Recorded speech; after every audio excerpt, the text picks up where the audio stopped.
Okay, just one last thing to talk about with respect to single attribute etiological proofs, and then we'll move on to the combining them together in pairs. This video, rather short, about omnipotence. Premise 1.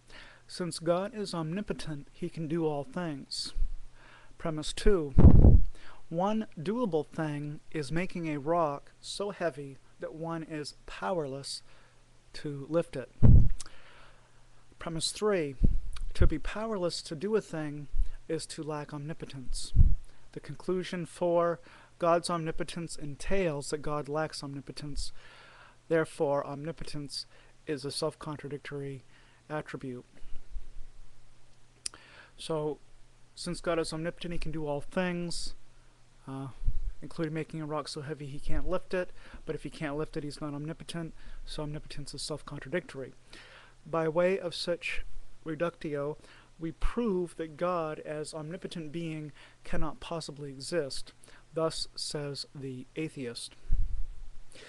The atheist is right that there is a contradiction here, but they are wrong in where they locate the inconsistency.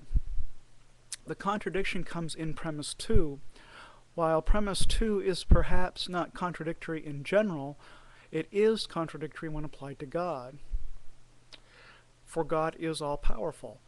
Can an all-powerful being possibly make an even more powerful being? No.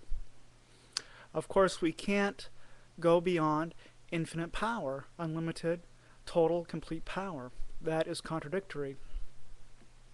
And I'd like to thank Dawa Films for pointing that out to me and pointing it out to the rest of his audience, that a rock so heavy God can't lift would be more powerful than omnipotence. I guess I didn't necessarily think of it exactly like that before, how I would respond to this problem. I did have a response by saying that the question was meaningless. Can God make a rock so large he can't lift it? Dawa Films' way of explaining it, I think, was perhaps a little bit clearer than my own. So thanks to you, if you're watching, for that. So premise 2, it contradicts itself. Therefore, it cannot be used to prove a contradiction in something else, namely in the attribute of omnipotence. If one wants to reject the concept of omnipotence, one has to do so for different reasons. So if premise 2 was asking, says again, one doable thing is making a rock so heavy that one is powerless to lift it.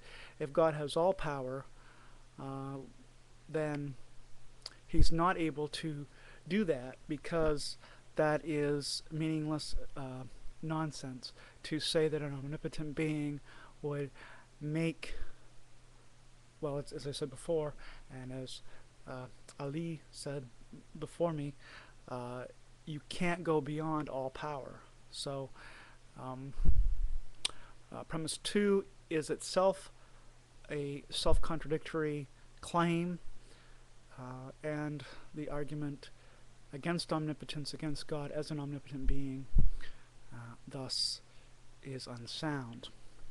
Or I should say, well, yeah, it may be valid, but it is unsound. Thank you. Shalom.